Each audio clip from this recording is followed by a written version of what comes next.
ఏమండి చూశారు కదా ఈ కుటుంబ పరిస్థితి ఎలా ఉందో, అందరూ తలా దిక్కుగా ఉన్నారు. మీరు ఉన్నంతసేపు ఒక్క మాట మీద సంసారాన్ని నడిపారు. వీళ్ళని ఎలా కలపాలి? మీరే నా వెనకాతలు ఉండి నాకు ధైర్యం చెప్పి ఏదో ఒక సలహా ఇవ్వండి. ఎందుకు భయపడుతున్నావు? నేను ఉన్నానుగా. పెళ్ళైన కొత్తలో మా అమ్మగారు నీకు ఒక హారాన్ని ఇచ్చారు, జ్ఞాపకం ఉందా? ఆ హారాన్ని అడ్డు పెట్టుకుని దాన్ని ఒక ఆట ఆడి మంచి సలహా ఇచ్చారండి. ఇక్కడి నుంచి మీరు చెప్పినట్టుగా అలాగే చేసి వాళ్ళు అక్కడ చేద్దాం.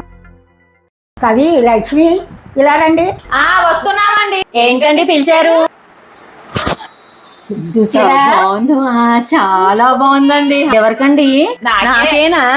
కాదు, నేనే కదా పెద్ద, నాకే ఇస్తారు బామ్మగారు. నేను చిన్నదాన్ని కదా, నన్ను గారంగా చూసుకుంటారు, నాకే ఇస్తారు. మీరు గొడవ పడడం కాదు, మీలో ఎవరైతే కుటుంబాన్ని మంచిగా చూసుకుంటూ బాధ్యతగా నడుచుకుంటూ సంసారాన్ని ఒకటిగా కలుపుతారో వాళ్ళకి హారాన్ని ఇద్దాం అనుకుంటున్నాను. సరేనా? సరే బామ్మగారు, ఏదైనా చేసి ఈ హారాన్ని నేనే తగ్గించుకుంటాను.